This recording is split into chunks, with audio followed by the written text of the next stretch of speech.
온라인 특별 새벽 기도회를 여는 매일 기도. 오늘의 기도. 예수님의 성품이 있습니까? 사랑하는 자들아, 영을 다 믿지 말고 오직 영들이 하나님께 속하였나 분별하라. 많은 거짓 선지자가 세상에 나왔음이라. 요한 1서 4장 1절. 세속적 가치관으로 변질된 복음을 주의하길 원합니다.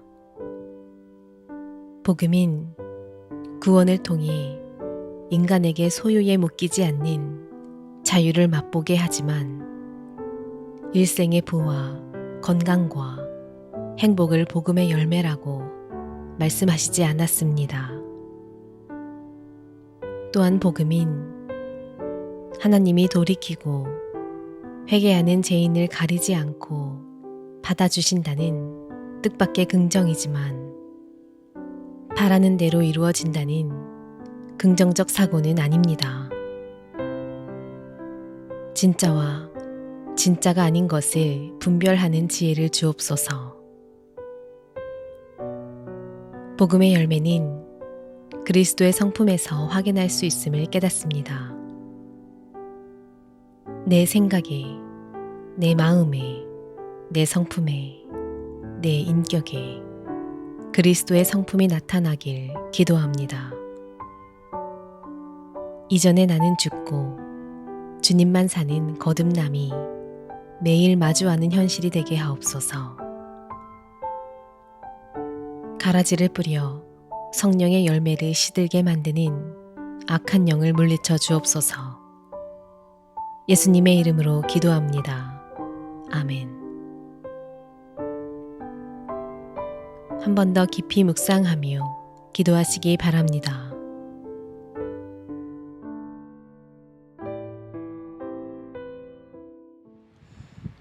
할렐루야! 온라인 특별 새벽 기도회에 나오신 여러분을 환영하고 축복합니다. 두 번째 주 월요일입니다.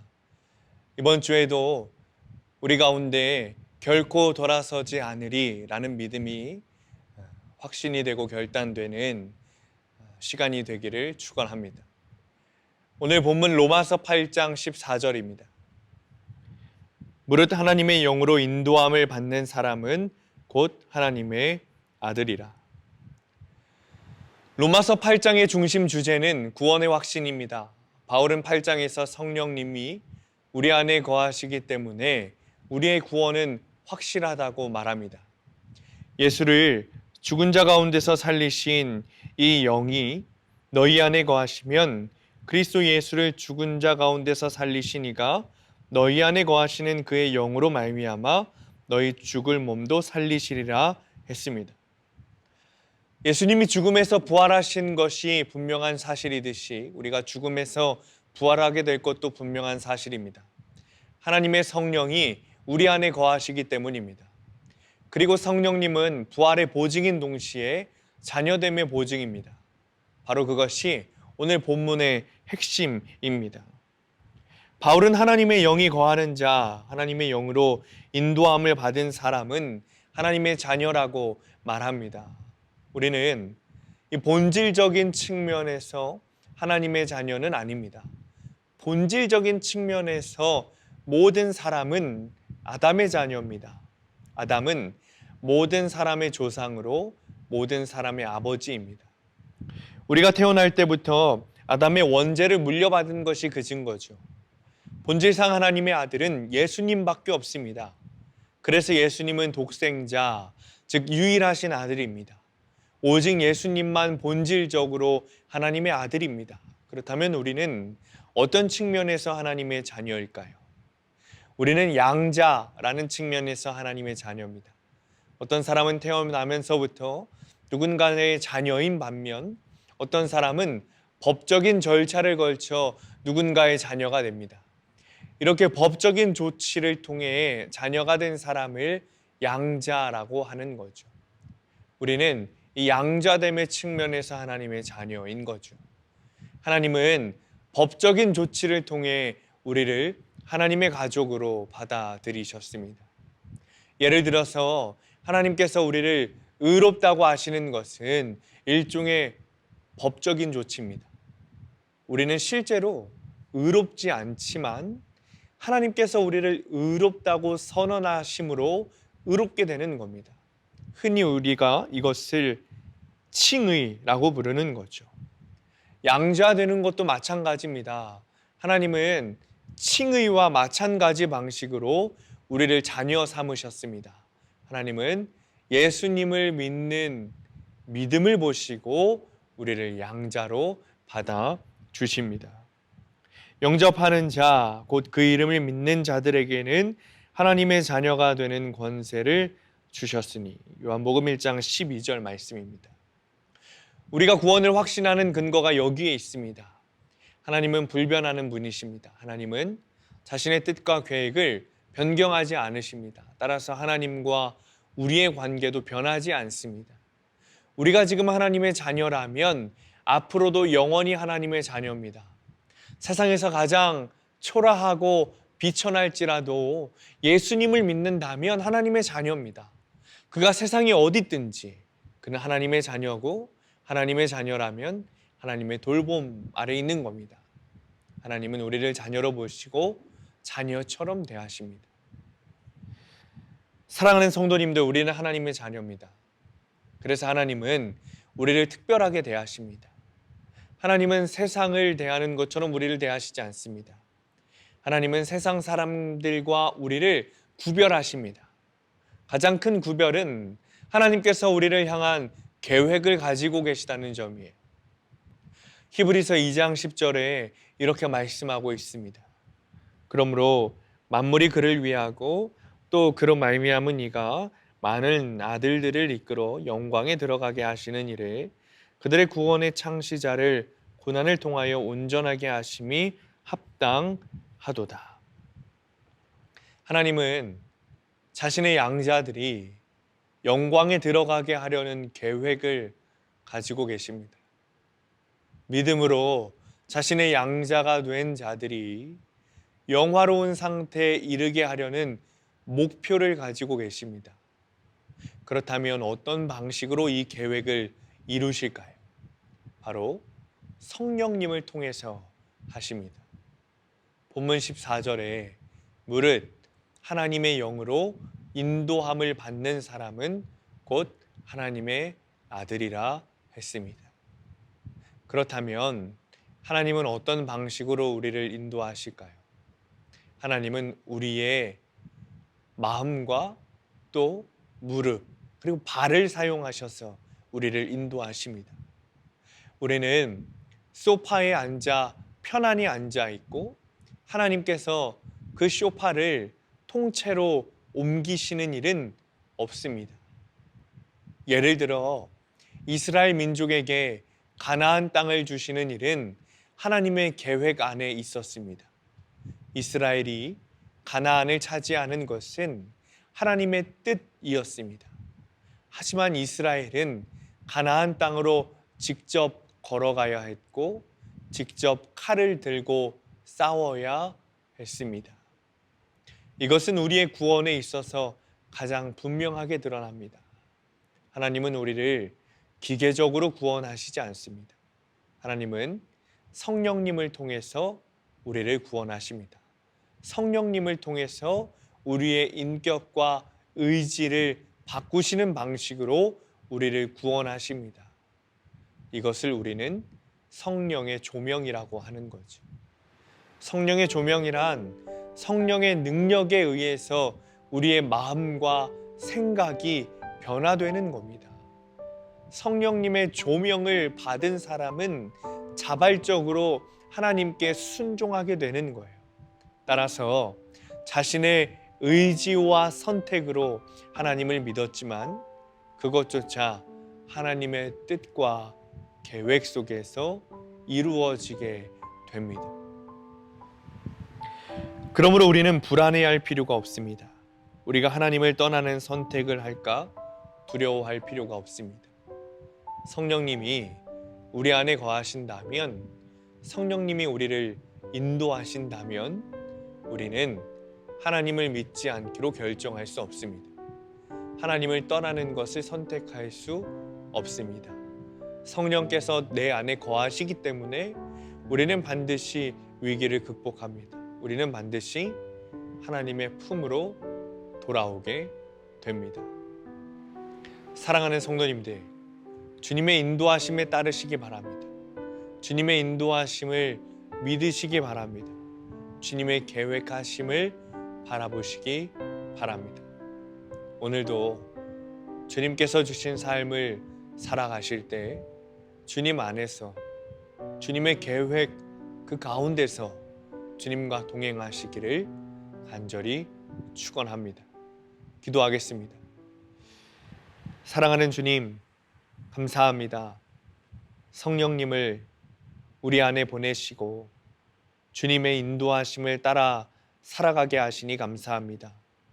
우리의 연약함을 아시고 우리가 성령님을 바라보게 하시며 주의 그 인도하심에 따라 살아가게 하시고 주님과 친밀히 동행하게 하시니 하나님 감사합니다.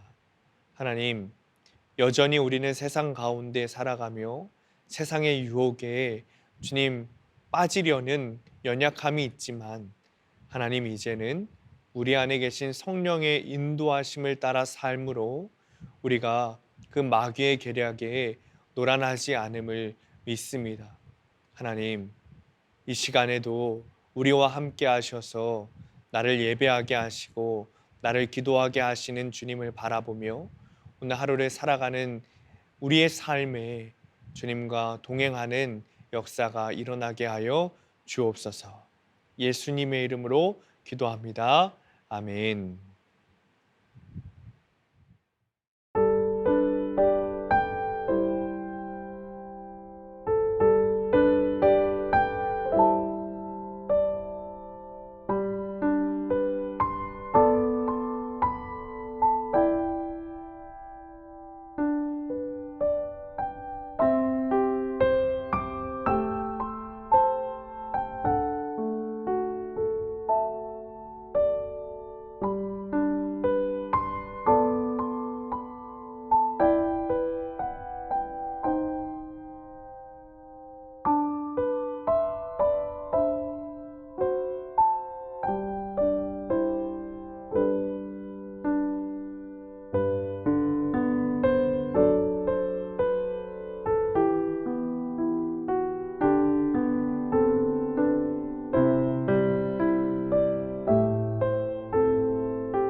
네.